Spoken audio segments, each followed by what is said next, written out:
এ বেটা সোহেল, একটা হিসাব কর তো, আমাদের এলাকায় কয়জন খয়রাতি মুসাফির আছে? মাতবর সাহেব, কয়জন আর হবে? মনে করেন 20-25 জন এরকমই হবে। কি কও বেটা, আমাদের এলাকায় এতগুলো খয়রাতি মুসাফির হয়েছে? আমার দুনিয়ার খয়রাতি মুসাফির কি আমাদের এলাকায় জমা হয়েছে সব? মাতবর সাহেব, আমাদের এলাকায় খয়রাতি মুসাফির অনেক বাইরে গেছে। পারবো না কেন? জিনিসপত্র যে দাম, খয়রাতি না করা ছাড়া কি উপায় আছে? হ্যাঁ, এটা তুই ঠিক কইছস। খয়রাতি মুসাফির বাড়বো না কেন? বাজারে যে জিনিসপত্রের দাম, হ্যাঁ তুই লেখ খয়রাতি মুসাফির 20-25 জন। আচ্ছা মাতবর সাহেব, আমি লিখতাছি খয়রাতি মুসাফির 20-25 জন। অ্যাকশন। আচ্ছা বেটা সোহেল, তুই হিসাব কর আমার আত্মীয় স্বজন কতজন আছে। মাতবর সাহেব, আপনার আত্মীয় স্বজনের তো অভাব নাই। আপনি বিয়ে করছেন 4টা, 4 শ্বশুর বাড়ির লোক কমসে কম 40 জন হব। আর আপনার গোষ্ঠীর লোক 20 জন, 20-25 জন, সব মিলে হব 60-65 জন। কি বলিস বেটা, আমার আত্মীয় স্বজন এতগুলো, কে যে 4টা বিয়ে করতে গেলাম, 2টা বউ সারি দেয় নাকি?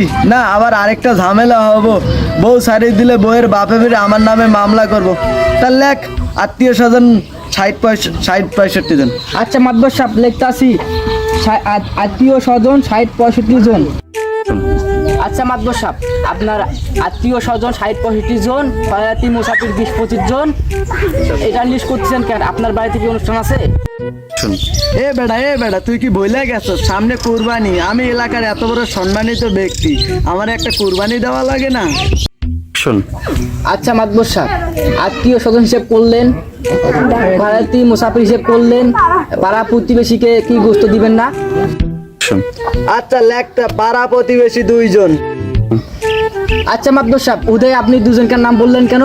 আমাদের মাজা পড়াই তো 40 জন আছে, আপনি কোন দুজনকার নাম দিলেন? কে তুই আর তোর বাপে পাড়া প্রতিবেশীদের খাওয়ায় কোনো লাভ আছে? 3-3বার নির্বাচন করলাম, পাড়া প্রতিবেশী আমারে কোনো ভোট দিয়েছে?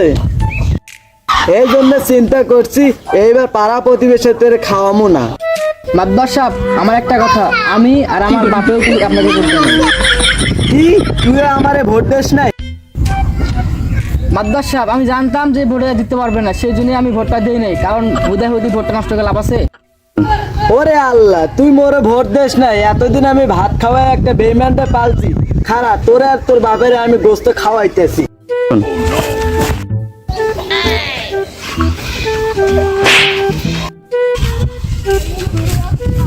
আচ্ছা সোহেল, আত্মীয় স্বজন খয়রাতি মুসাফির প্রতিবেশী সব মিলে তো অনেকজন হয়ে গেল। এইবার ভাবছি যে বড় গরু কুরবানি দেবো, কিন্তু 10-20 হাজার টাকার মধ্যে কোনো বড় গরু হবে? কি করেন মাতবর সাহেব? 10-20 হাজার টাকা একটা ছাগলে কিনতে পারবেন, আপনি গরু কিভাবে কিনবেন? কি কস বেটা, আমি হলাম এলাকার মাতবর, হাটে গেলে 2 লাখ টাকার গরু আমার 20 হাজার টাকায় দেবো। বেশি কথা না বলে হাটে চল। হ্যাঁ, গরু ব্যাপারী আপনার শালা সম্বন্ধে হয়তো 2 লাখ টাকার গরু আপনাকে 20,000 টাকা দেবে। 20,000 টাকা দেখ তো, তোর কান শাখা একটা হাঁকে দেওয়া লাগে না? ব্যাপারীর আমার শালা সম্বন্ধে হইতে যাবো কেন?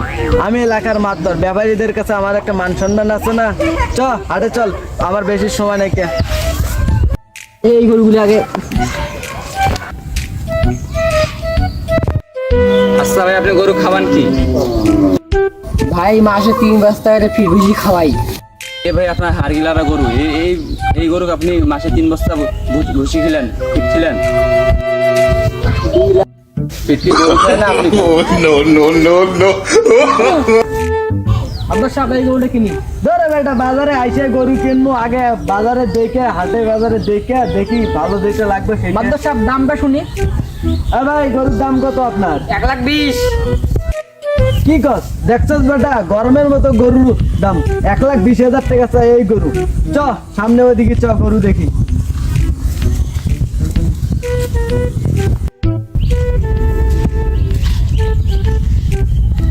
এ সোহেল, গরুটা ছোটখাটো আছে, দাম জিগাবো না? হ্যাঁ জিগেন। এ ভাই গরুর দাম কত? ভাই 160।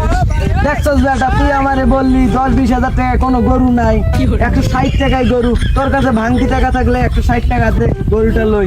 ধরুন 160 টাকা, 1,60,000 টাকা। এ বেটা চ, এখানে মানে গরু কেনা মানে, চ চ।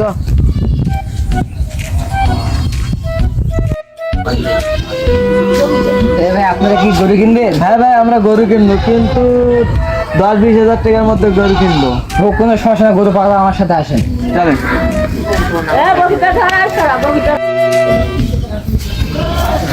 এই যে ভাই গরু হ্যাঁ ভাই, এই গরু কত? 25,000 টাকা। না ভাই, এই গরু আমি 25,000 টাকায় দেবো না। এই গরু আমি 15,000 টাকা দেবো। হোক ভাই, নিয়ে যান। দেয় চল নাও তো, গরুটার নাও। চলেন লং ভাই। চলো।